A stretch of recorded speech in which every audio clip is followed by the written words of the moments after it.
नमस्कार। राष्ट्र, राष्ट्रियता, सभ्यता र संस्कारको संगम वाग्मती टेलिभिजनको समाचारमा स्वागत छ। म रेखा श्रेष्ठ। प्रारम्भमा मुख्य समाचार। विधान व्यवस्थापन समितिबाट नागरिकता सम्बन्धी विधेयक हुबहु पारित। अब समितिले आफ्नो प्रतिवेदन सहित राष्ट्रिय सभामा पेश गर्ने। निलम्बित प्रधान न्यायाधीश जबराले सीमाभन्दा बाहिर गएर अभिव्यक्ति दिएको कांग्रेस सचेतक विश्वकर्माको भनाई। जबराको रायका आधारमा सर्वसम्मत निष्कर्षमा पुग्ने दावी। बुधबार शेयर बजार नेप्से 21.97 अङ्कले घटेर परिसूचक 1973 अङ्कमा 1 अर्ब 12 करोडको कारोबार। पाकिस्तानी प्रधानमन्त्री शरीफद्वारा बाढी पीडितका लागि अन्तर्राष्ट्रिय सहयोगको अपील। बाढी पहिरोका कारण 3 करोड 30 लाख बढी मानिस प्रभावित। र टी20 क्रिकेट वरियतामा नेपाल 1 स्थान तल झर्यो। नयाँ वरियतामा नेपाल 1 स्थान तल झर्दै 16औं स्थानमा।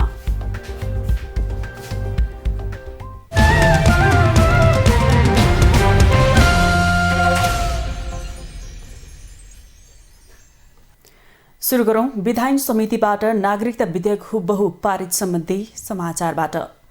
राष्ट्रिय सभाको विधान व्यवस्थापन समितिबाट नागरिकता सम्बन्धी विधेयक पारित भएको छ। बुधबार बसेको समिति बैठकले प्रतिनिधि सभाबाट पारित भएको विधेयकलाई छलफलपछि हुबहु पारित गरेको समितिका सचिव मनोज गिरीले जानकारी दिनुभयो। विधेयकमा नेकपा एमाले लिखित असहमति राखेको छ। यद्यपि समितिमा सत्तारूढ गठबन्धनमा रहेका दलको बहुमत रहेकाले विधेयक पारित भएको हो। अब समितिले आफ्नो प्रतिवेदन सहित राष्ट्रिय सभामा पेश गर्नेछ। राष्ट्रिय सभाको बैठक बिहीबार नै बस्दैछ।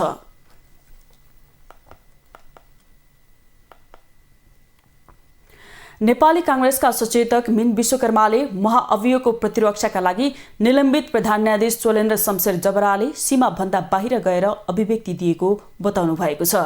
प्रतिनिधि सभाको महाअभियोग सिफारिस समितिमा बुधबार बयान दिने क्रममा प्रधान न्यायाधीश जबराले आफ्नो प्रतिरक्षाका लागि सीमाभन्दा बाहिर गएर भनाइ राखेको बताउनु भएको हो। उहाँले प्रधान न्यायाधीश जबराले अभियोगको काम कारबाही किन ढिलो गरेको भन्दै प्रश्न गरेको उल्लेख गर्नुभयो। महाअभियोग प्रस्तावको प्रतिरक्षा गर्ने क्रममा भनिएका सबै कुरालाई समितिले सामान्य रूपमा लिएको पनि उहाँको भनाइ थियो। सचेतक विश्वकर्माले प्रधान न्यायाधीश जबराले राजनैतिक रूपले नियुक्त भएका न्यायाधीशका कारणले गर्दा मैले एकमतले निर्णय गर्न सकिन र त्यसमा स्वविवेकीय अधिकार हुन्छ भन्ने कुरा राखेको उल्लेख गर्दै प्रति प्रश्नमा संविधानको धारा 136 ले न्यायपालिकामा भएका सबै निर्णयहरूको जिम्मेवारी प्रधान न्यायाधीशले लिनुपर्छ, तपाईँ लिनुहुन्छ कि हुन्न भन्ने प्रश्न राखेको जानकारी दिनुभयो। जवाफमा प्रधान न्यायाधीश जबराले न्यायालयका निर्णयका अधिकार आफूले लिइरहेको र बोल्ने क्रममा भनेको मात्रै भनेको अभिव्यक्ति दिनुभएको उहाँको भनाइ थियो। न्यायाधीशहरूले का कारणले गर्दा मैले एकमतले निर्णय गर्न सकेन र त्यसमा स्वविवेकीय अधिकार हुन्छ भन्नुभयो। हामीले प्रतिप्रश्न गर्यौं। संविधानको धारा 136 ले न्यायपालिकामा भएका सबै निर्णयहरूको जिम्मेवारी प्रधान न्यायाधीशले लिनुपर्छ, तपाईँ लिनुहुन्छ कि लिनुहुन्न भनेर सोद्धा लिन त पर्छ, म लिन्छु, लिएकै छु, तर मैले बोल्ने क्रममा भनेको मात्रै हुँ भन्नुभयो। सचेतक विश्वकर्माले महाअभियोगको बारे पूर्व निर्धारित कार्यतालिका परिवर्तन हुन सक्ने बताउनुभयो। आगामी निर्वाचनलाई मिलाउँदै जाँदा कार्यतालिका फेरबदल हुन सक्ने तर तोकिएको 3 महिनाको समय सीमाभित्रै महाअभियोगको छिनोफानो हुने उहाँको भनाइ थियो। उहाँले प्राप्त कागजातहरूको अध्ययनका लागि समितिलाई केही समय अझै लाग्ने बताउनुभयो। प्रधान न्यायाधीश जबराले बुधबार व्यक्त गर्नुभएका रायका आधारमा सर्वसम्मत निष्कर्षमा पुग्ने सचेतक विश्वकर्माले दावी गर्नुभयो।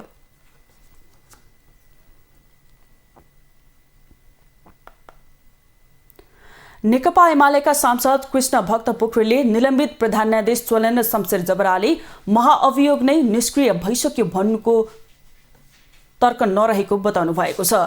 बुधबार सिंहदरबार स्थित कानून, न्याय तथा मानवाधिकार समितिको बैठक कक्षमा पुग्नुभएका निलम्बित प्रधान न्यायाधीश जबराले बयानका क्रममा महाअभियोग प्रस्ताव नै संविधान बमोजिम अघि नबढ्दा निष्क्रिय बनिसकेको बयान दिनुभएको भन्दै सांसद पोखरेलले यसको अर्थ नरहेको बताउनुभयो।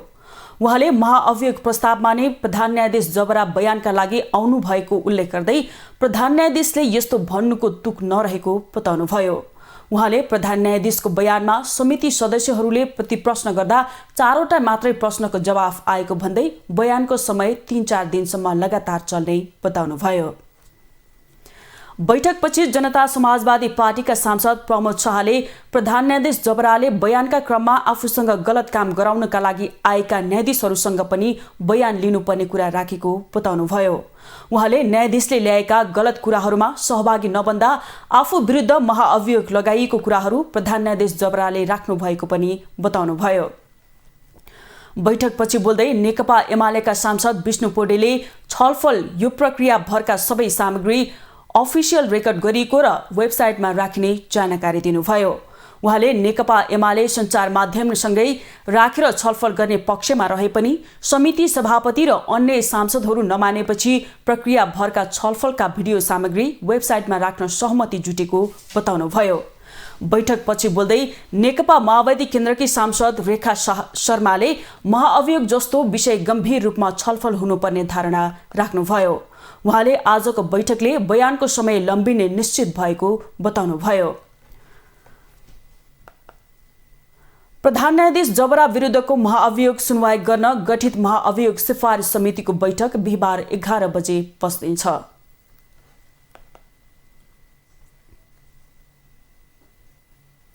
समाचारमा एकैछिन विश्राम।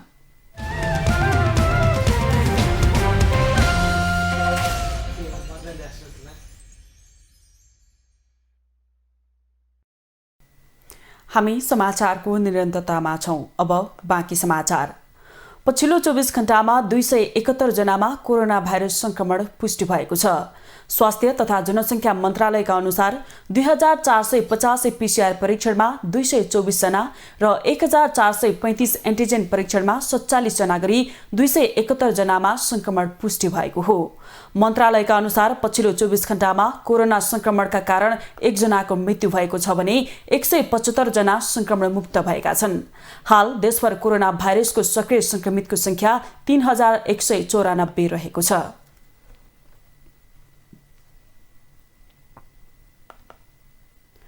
प्रथम पूजाको अधिकार प्राप्त गर्नुभएका विघ्नहर्ता भगवान गणेशको पूजा आराधना गरी आज गणेश चतुर्थी पर्व मनाइएको छ।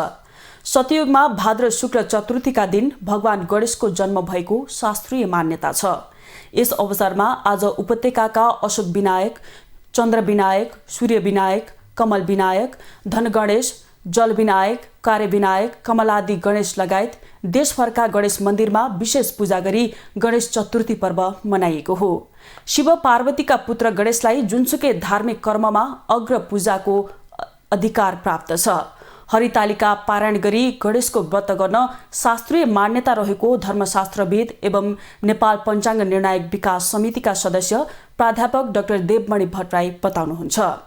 भाद्र शुक्ल तृतीयाका दिन सुखद दाम्पत्य जीवन तथा सुख शान्तिको कामना गरेका व्रतालुले आज चतुर्थीका दिन जीवनमा विघ्न नआओस् भनी कामना गर्न गणेश पूजा गर्ने विधान गणेश पुराणमा उल्लेख छ।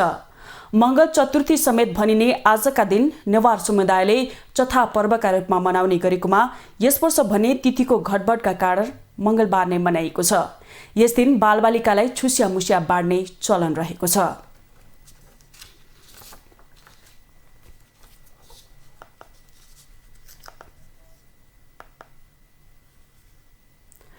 काठमाडौँ महानगरपालिकाले भ्रेकुटी मण्डप स्थित काठमाडौँ फन पार्कलाई 24 घण्टाभित्र कर बुझाउन पत्र काटेको छ।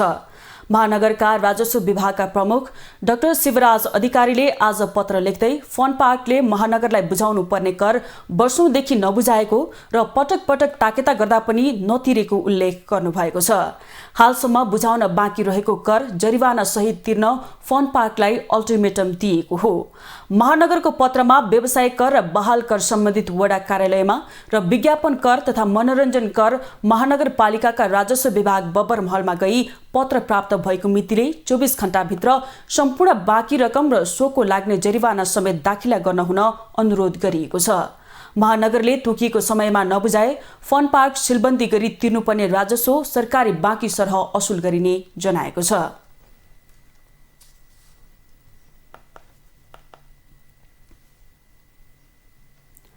नेकपा एकीकृत समाजवादीका अध्यक्ष माधव कुमार नेपालले गठबन्धन दलहरूले आगामी निर्वाचनका लागि बाँकी रहेको सिट मार्दै आफूहरूलाई दिने कुरा स्वीकार्य नहुने बताउनु भएको छ। बुधबार पार्टी केन्द्रीय कार्यालयमा युवा संघ नेपालले महाकाली मेची युवा जागरण अभियान 2079 को सन्दर्भमा आयोजित पत्रकार सम्मेलनमा बोल्दै अध्यक्ष नेपालले गठबन्धनमा उब्रिएको सिट मात्रै आफूहरूलाई दिने कुरा स्वीकार्य नहुने बताउनु भएको हो। उहाँले गठबन्धन बनाउनका लागि आफ्नो पार्टीले खेलेको भूमिकालाई नजरअन्दाज नगर्नु चेतावनी दिनुभयो। उहाँले गठबन्धन दुवै पक्षलाई फाइदा हुनका लागि गरिएको उल्लेख गर्दै आफूहरूलाई फाइदा नभएमा कसैको निम्ति भ्रम नबन्ने स्पष्ट पार्नुभयो। अध्यक्ष नेपालले आफूहरूले 5 दलीय गठबन्धनलाई हातेमालो गर्दै अगाडि बढाउन चाहेको बताउनुभयो। हामीले चाहिरहेका छौं 5 दलीय गठबन्धन सँगसँगै हातेमालो गर्दै हामी अगाडि बढौं। तर हामीले गठबन्धन गर्दाखेरि हाम्रो पार्टीलाई जुन हिसाबले नेपालको राजनीतिमा अगाडि बढाएका छौं यो कुरालाई राष्ट्रिय राजनीतिमा जुन भूमिका हामीले खेल्दै आएका छौं त्यसलाई कसैले पनि नजरअन्दाज नगरौं। यो कुरालाई म समयमा भन्न चाहन्छु। उहाँले सङ्कटको बेलामा साथ दिने सहयात्रीलाई अवमूल्यन गर्न नहुने बताउनुभयो। अध्यक्ष नेपालले सिट बाँडफाँडको विषय छिटोभन्दा छिटो टुङ्ग्याउन चाहेको पनि स्पष्ट पार्नुभयो। युवा संघ नेपालले पत्रकार सम्मेलन मार्फत महाकाली मेची युवा जागरण अभियान 2079 घोषणा गरेको छ। आगामी मङ्सिर 4 गते हुने निर्वाचनमा खर्चिला भड्किला निर्वाचन प्रचार कार्यक्रम तथा उम्मेद्वारहरूलाई बहिष्कार गर्न र पार्टीको निर्वाचन चिन्ह कलममा मत माग्ने उद्देश्यले भाद्र 15 गतेदेखि 23 गतेसम्म अभियान सञ्चालन गर्न लागेको युवा संघ नेपालले जनाएको छ। अभियानको मूल नारा भ्रष्टाचार र अनियमितताको आधार भड्किलो र खर्चिलो उम्मेद्वार बहिष्कार रहेको छ।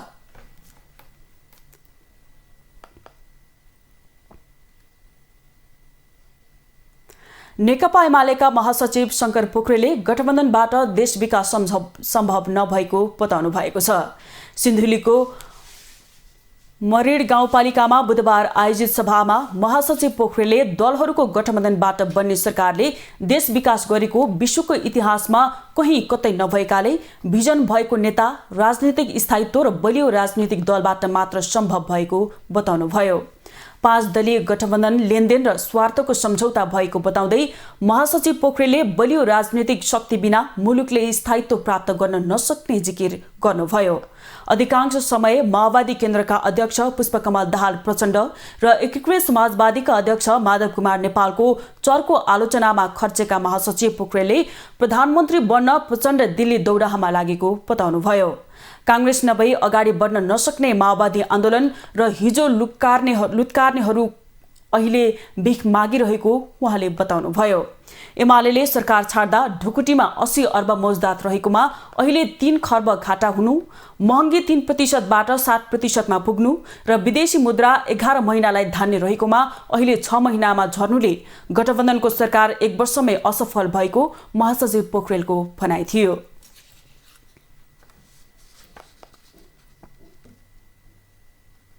समाचारमा एकैछिन विश्राम।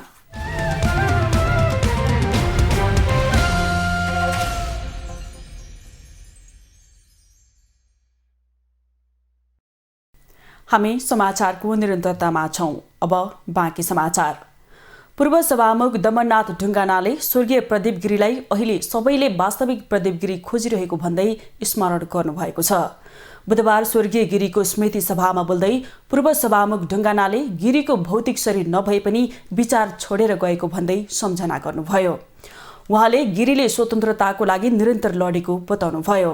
उहाँले आफ्नो स्वतन्त्रता सरकार पार्टी कसैलाई पनि नदिएर आफैले लिएर गएको बताउनुभयो।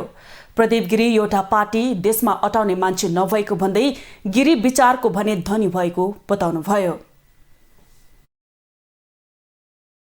प्रदीपजी देशमा अटाउने मान्छे पनि होइन, पार्टीमा अटाउने मान्छे पनि होइन, कुनै विचारमा अटाउने मान्छे पनि होइन, तर विचारको यति धनी मान्छे पनि, विचारको यति धनी हो, दर्शनको यति धनी हो, जीवन मार्गको यति धनी हो, यति आदर्श हो, तर केही सबै चिज हो, केही पनि होइन।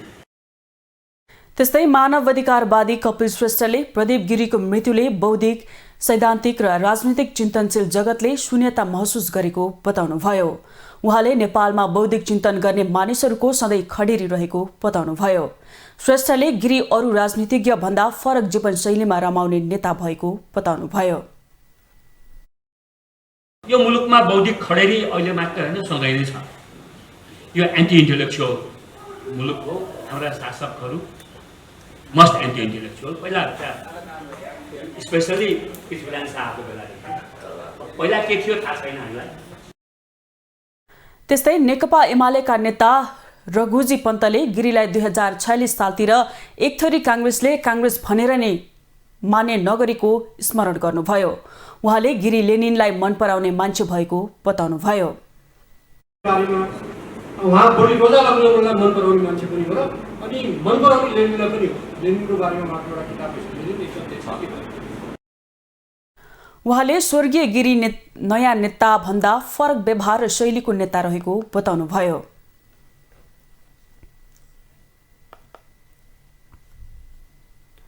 नेकपा एकीकृत समाजवादीका अध्यक्ष माधव कुमार नेपालले नारायण हिटी दरबार संग्रहालयलाई नेपालको ऐतिहासिक महत्त्व झल्किने संग्रहालयको रूपमा विकास गर्नुपर्ने बताउनु भएको छ। बुधबार पार्टीको केन्द्रीय पर्यटन विभागले काठमाडौँमा आयोजना गरेको पर्यटन तथा नागरिक उड्डयन क्षेत्रको समस्या र चुनौतीहरू विषय गोष्ठीमा बोल्दै अध्यक्ष नेपालले नारायण हिटी संग्रहालयलाई इतिहासदेखि राजतन्त्रको समाप्तिसम्म कालको मात्रै संग्रहालय बनाउनु पर्ने बताउनुभयो। सो संग्रहालयमा नेपालमा हालसम्म शासन गरेका विभिन्न वंशका राजाहरूको पालाको अवस्था झल्किनु पर्ने उहाँले बताउनुभयो। उहाँले नेपालमा विभिन्न जातजाति र भाषाहरू रहेको भन्दै तिनलाई जनाउने जातीय संग्रहालय पनि बनाउनु पर्नेमा जोड दिनुभयो। हिन्दू धर्मको पनि खुला संग्रहालय खोल्नुपर्ने उहाँको भनाइ थियो। धर्मको पनि संग्रहालय खोल्नुपर्छ। ओपन संग्रहालय पनि लागेको छ। ओपन संग्रहालय कसो गर्नुपर्छ भने त्यहाँ पाथिभरादेखि लिएर बढी मालिकासम्मका जम्मै देवताहरू मैले गएर कतिपय ठाउँमा भने महादेवका जति पनि स्वरूपमा नेपालमा पाइन्छन्, देवीका जति पनि स्वरूप पाइन्छन्, तिनीहरूको बेग्ला बेग्लै रूपहरू कुन ठाउँमा को छन् ती सबै गर्नुहोस्। अध्यक्ष नेपालले विकास निर्माणको काममा अदालतले अवरोध गर्ने गरेको बताउनुभयो। कामलाई अदालतले रोकिदिने र सरकार निरह हुने अवस्था रहेको उहाँले उल्लेख गर्नुभयो। उहाँले अदालत विकास प्रेमी हुनुपर्ने बताउनुभयो। नभए एउटाले कहाँ समस्या खडा गरिदिन्छ, अर्कोले कहाँ समस्या खडा गरिदिन्छ, ठ्याक्क जान्छ अदालतमा, अदालतले ठ्याक्क रोकिदिन्छ अनि सरकार निरह भएर बसेको हुन्छ। भनेपछि अदालत विकास प्रेमी हुनुपर्दछ। अध्यक्ष नेपालले नेपालमा विकास निर्माणको काम गर्दा सम्भाव्यता अध्ययन नगरी गर्ने गरिएको बताउनुभयो। उहाँले विकास निर्माणको काममा अध्ययन तथा अनुसन्धान नगर्ने प्रवृत्ति रहेको भन्दै त्यस्तो प्रवृत्तिको अन्त्य हुनुपर्ने बताउनुभयो।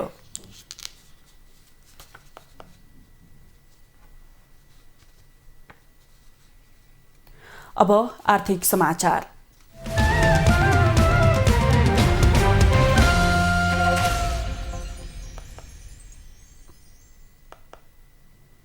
शेयर बजार बुधबार दोहोरो अङ्कले घटेको छ।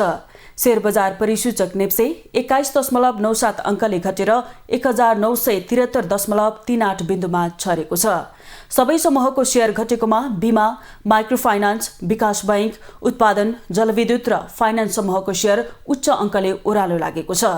नेप्से दोहोरो अङ्कले घटेको दिन 224 वटा कम्पनीको 29,92,873 किता शेयर 1,12,62,17,862 रुपियाँमा कारोबार भएको छ। यस्तै क वर्गका कम्पनीहरूको कारोबार मापन गर्ने सेन्सिटिभ इन्डेक्स 4.36 अङ्कले घटेर 384.59 बिन्दुमा पुगेको छ। सबैभन्दा धेरै नेपाल दूरसञ्चार कम्पनीको 10 करोड रुपियाँको शेयर किनबेच भयो। हिमालयन पावर पार्टनरको शेयर सबैभन्दा धेरै झण्डै 7% घटेको छ। समग्रमा बजार घटे पनि आरबीबी म्युचुअल फन्ड 1 र नेपाल इन्भेस्टमेन्ट ब्याङ्कको डिफेन्चर झण्डै 2% बढेको छ।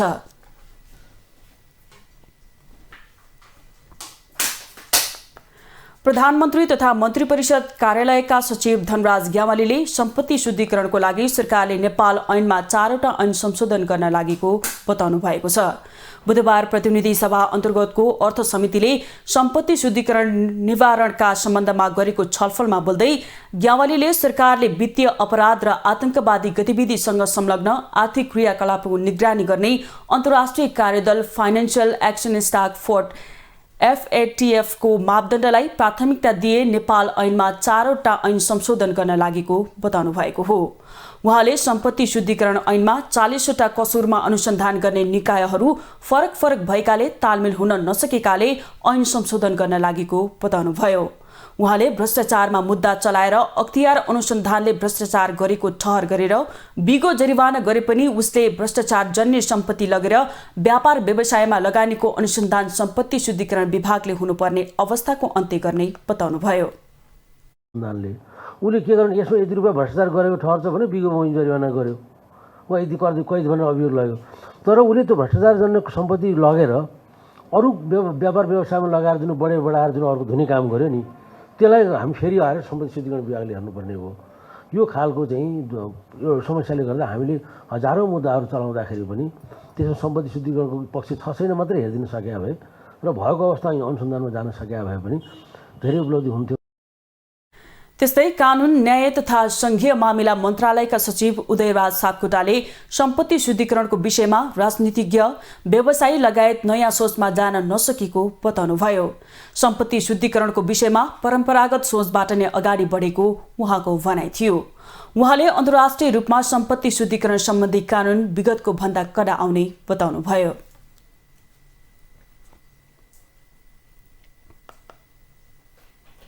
नेपाल राष्ट्र बैंकका गभर्नर महाप्रसाद अधिकारीले सम्पत्ति शुद्धिकरण वित्तीय अपराध सम्बन्धी जोखिम अन्तर्राष्ट्रिय मुलुकलाई देखाउने भन्दा पनि आन्तरिक रूपमा सुधार गर्नुपर्ने बताउनु भएको छ।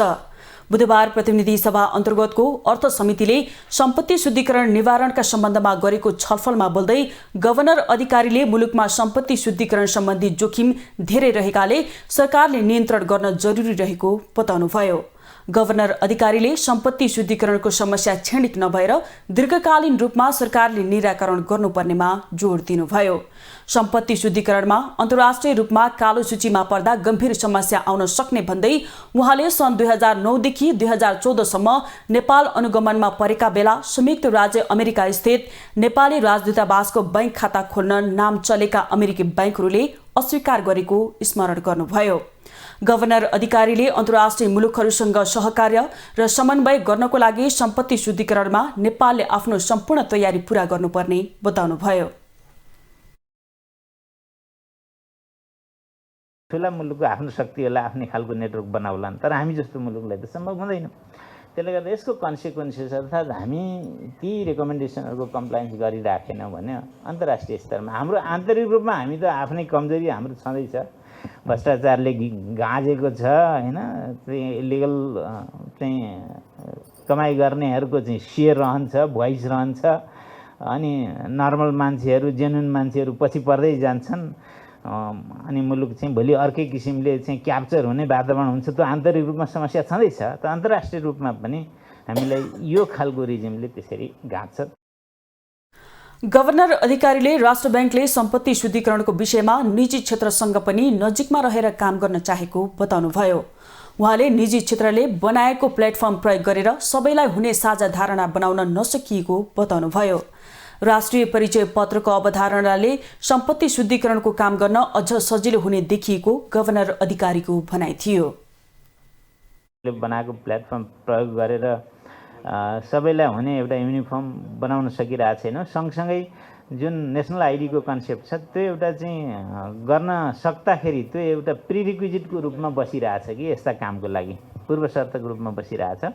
र हामीले उहाँहरूको प्रेजेन्टेसन हेर्दा पनि यो नेसनल आइडी भइदिएपछि चाहिँ अझै सजिलो हुने, त्यो नहुँदासम्मलाई चाहिँ अझै अप्ठ्यारो भइराख्ने, त्यसलाई कार्यान्वयनमा लैजानलाई त्यो देखिरहेछौँ। तर हामी यसमा काम गरिरहेछौँ, यो अनै छ हजुरको।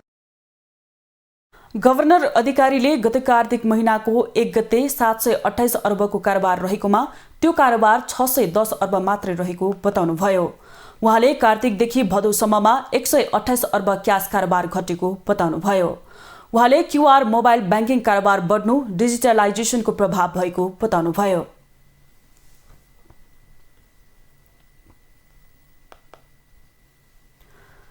संस्कृति, पर्यटन तथा नागरिक उड्डयन मन्त्री जीवनराम श्रेष्ठले नेपाल एयरलाइन्सको अध्यक्षको संस्थालाई तहस नहस बनाएको आरोप लगाउनु भएको छ।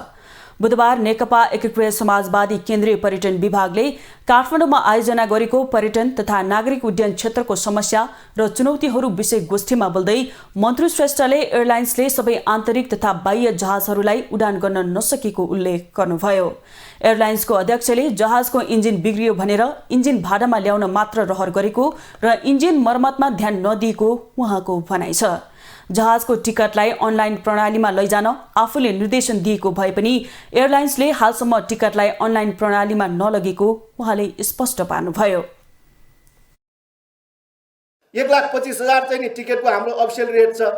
सबै गुनासो आउँछ 2 लाख तिरौँ 1,90,000 तिरौँ भन्छ, गुनासो आउँछ। अनलाइनमा लैजाऊ भन्छु, अनलाइन लैजाँदैन, के छ त्यहाँ थाहा छैन।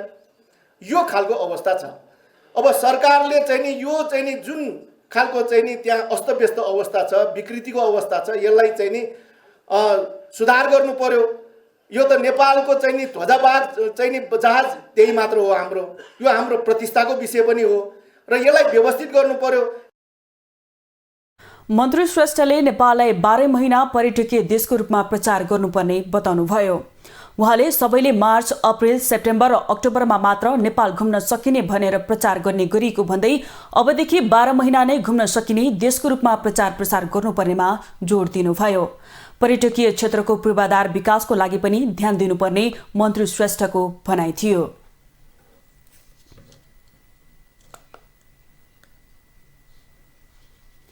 अब अन्तर्राष्ट्रिय समाचार।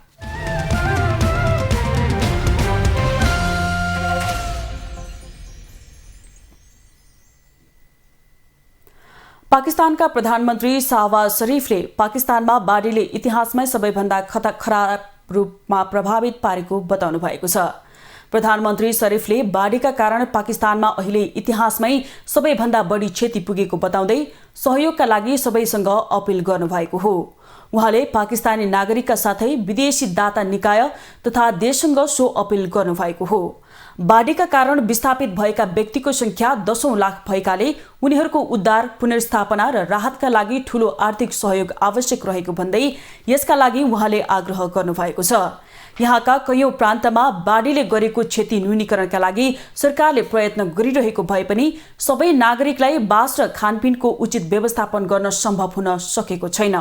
त्यसैले उनीहरूलाई राहत र पुनर्स्थापनाका लागि ठूलो मात्रामा आर्थिक सहयोग आवश्यक परेको भन्दै अन्तर्राष्ट्रिय समुदायसँग सहयोगको अपील गर्नुभएको हो। पाकिस्तानका विभिन्न भागमा परेको अविरल वर्षासँगै आएको बाढी र पहिरोमा परेर 1100 भन्दा बढी मानिसको मृत्यु भएको छ। यो बाढीमा परि 3 करोड 30 लाख भन्दा बढी मानिस प्रभावित भएका छन्। गएको हप्तादेखि अविरल रूपमा वर्षा भएको छ।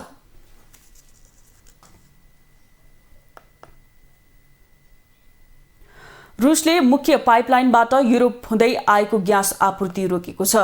रुसी सरकारको स्वामित्वमा रहेको ऊर्जा कम्पनी गाजप्रोमले मर्मत सम्भारका लागि भन्दै नर्ड स्ट्रिम 1 पाइपलाइन मार्फत हुने आपूर्ति 3 दिनका लागि रोकेको रोइटर्सले जनाएको छ।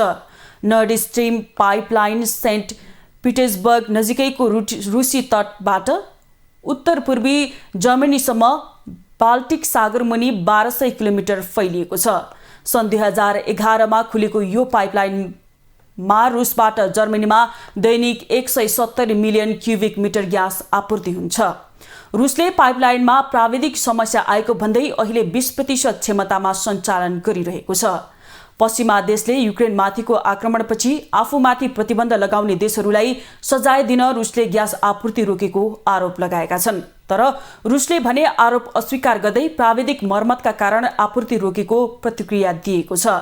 3 दिनका लागि मुख्य पाइपलाइन मार्फत आपूर्ति रोक्नु ग्यासको मूल्य बढाउन खोज्नु रहेको भन्दै युरोपेली देशले चिन्ता व्यक्त गरेको रोइटर्सले जनाएको छ।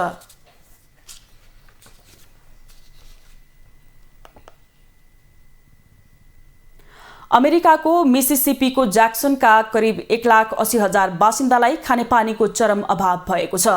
अत्याधिक वर्षा र बाढीका कारण भरपर्दो पिउने पानीको पहुँचबाट उनीहरू वञ्चित भएका हुन्। सप्ताहान्तमा आएको बाढीका कारण शहरको मुख्य पानी प्रशोधन परिसर क्षतिग्रस्त भएपछि पानीको चरम अभाव हुन थालेको हो। पानी अभाव भएपछि मिसिसिपी राज्यका आपतकालीन स्थिति घोषणा गरिएको छ। केही समयका लागि विद्यालय, रेस्टुरेन्ट र व्यापार व्यवसायहरू बन्द गरिएका छन्। तर स्थानीय बासिन्दालाई प्रशोधन नगरिएको पानी पाइप मार्फत आपूर्ति गरिएको बताइएको छ।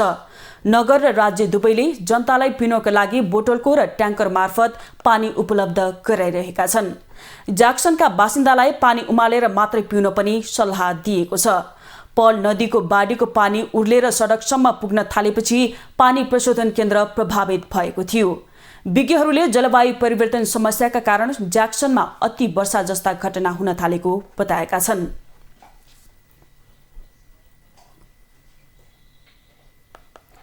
शिया धर्मगुरुले राजनीति छोड्ने घोषणा गरेपछि इराकमा भइरहेको प्रदर्शन हिंसात्मक बनेपछि अन्तर्राष्ट्रिय निकायले चासो र चिन्ता व्यक्त गरेका छन्।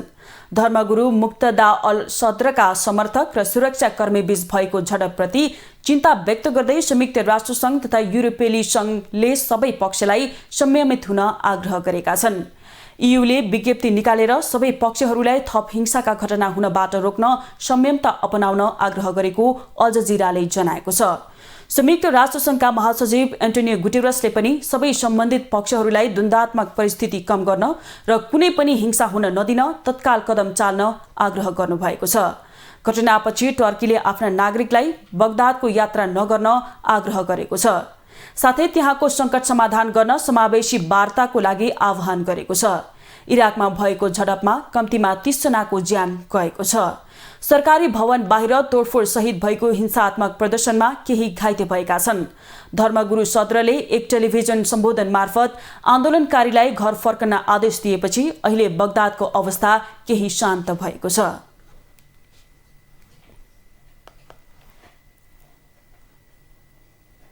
अब खेलकुद समाचार।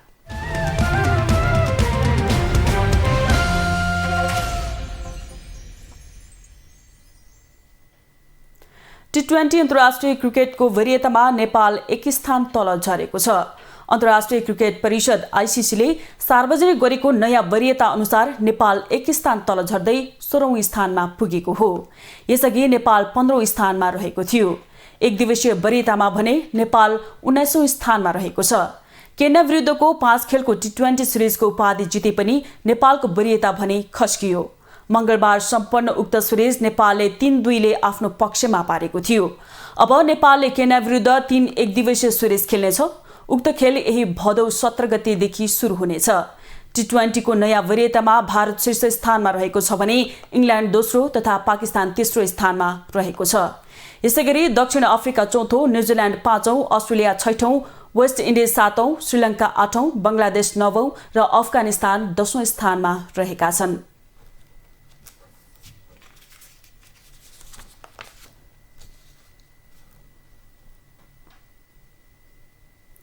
अस्ट्रेलियामा आयोजना हुने आईसीसी पुरुष 2020 विश्वकप क्रिकेटको ट्रफी बुधबार भक्तपुर दरबार स्क्वायरमा प्रदर्शन गरिएको छ।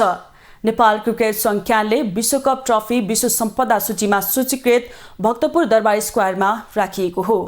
कार्यक्रममा विभिन्न विद्यालयका छात्रले ट्रफीको भव्य रूपमा स्वागत गरे भने स्थानीयवासीले बाजागाजा सहित ट्रफीको स्वागत गरे।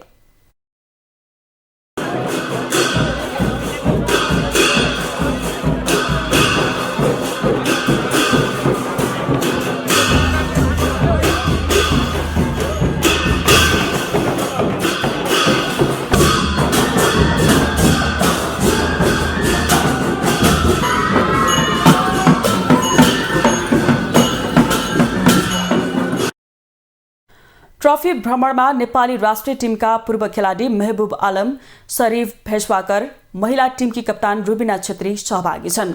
यस्तै पूर्व कप्तान तथा क्यानका क्रिकेट म्यानेजर विनोद दास पनि भ्रमणमा सहभागी छन्। ट्रफीसँग विभिन्न विद्यालयका छात्र-छात्राले अवलोकन गरे।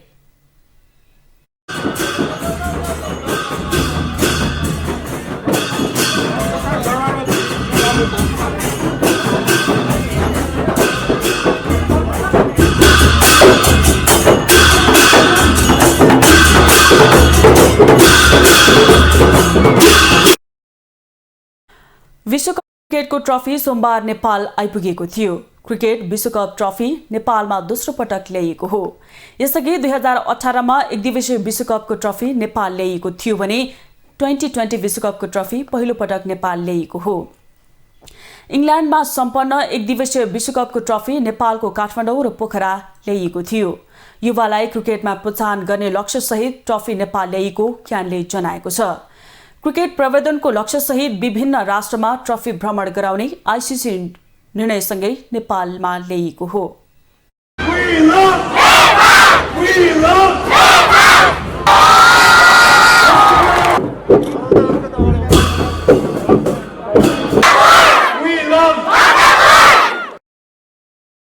विश्वकपको आयोजनाको 100 दिने गणना अनुसार विभिन्न राष्ट्रमा भ्रमण गराउने लक्ष्य ट्रफी नेपाल ल्याइएको हो। ट्रफी विश्वको 13 राष्ट्रको 35 स्थानमा प्रदर्शनी गरिँदैछ। निशान कम्पनीले विश्वभर प्रदर्शन गरिरहेको हो। 2020 विश्वकप अक्टोबर 16 देखि नोभेम्बर 13 सम्म आयोजना हुँदैछ। 16 राष्ट्रको सहभागिता रहने प्रतियोगिता अस्ट्रेलियाका विभिन्न 7 शहरमा हुने तालिका छ।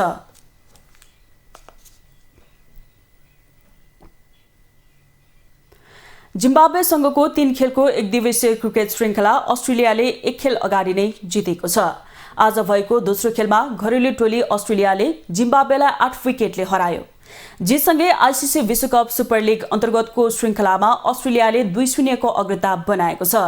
जिम्बाब्वेले दिएको 97 रनको लक्ष्य अस्ट्रेलियाले 14 ओभर 4 बलमा 2 विकेट गुमाएर भेट्टायो।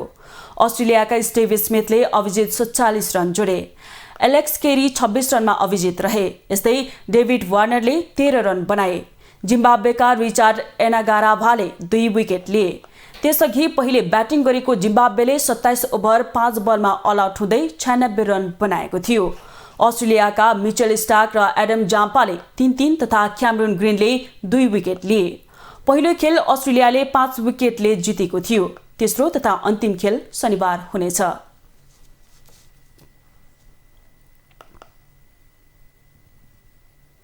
अब मौसम सम्बन्धी समाचार।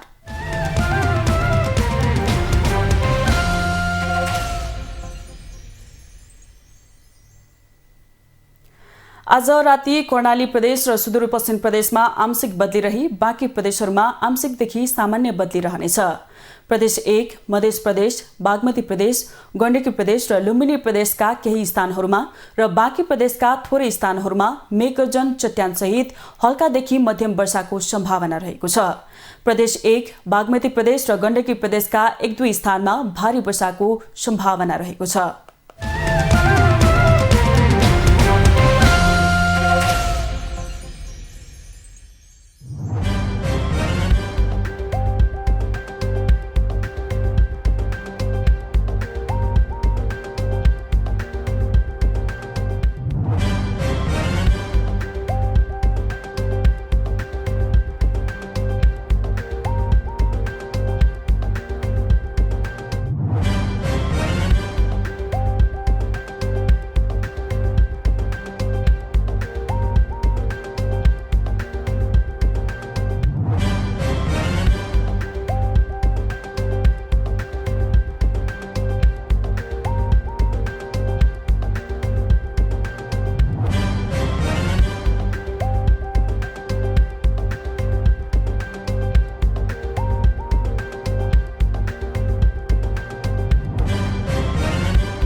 समाचारको अन्त्यमा पुनः मुख्य समाचार। विधान व्यवस्थापन समितिबाट नागरिकता विधेयक बहुमत पारित। अब समितिले आफ्नो प्रतिवेदन सहित राष्ट्रिय सभामा पेश गर्ने। निलम्बित प्रधान न्यायाधीश जबराले सीमाभन्दा बाहिर गएर अभिव्यक्ति दिएको कांग्रेस सचेतक विश्वकर्माको भनाई। जबराको रायका आधारमा सर्वसम्मत निष्कर्षमा पुग्ने दावी। बुधबार शेयर बजार नेप्से 21.97 अङ्कले घटेर परिसूचक 1973 अङ्कमा 1 अर्ब 12 करोडको कारोबार।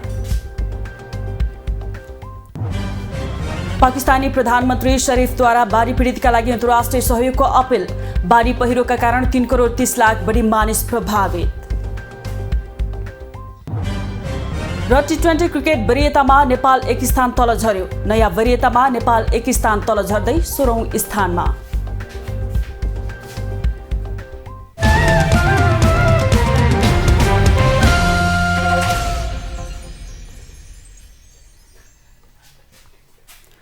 राष्ट्र, राष्ट्रियता, सभ्यता र संस्कार संरक्षणमा समर्पित वाग्मती टेलिभिजनमा प्रसारण भइरहेको समाचार अहिलेलाई यति नै। हेर्दै रहनुहोला वाग्मती टेलिभिजन। नमस्कार।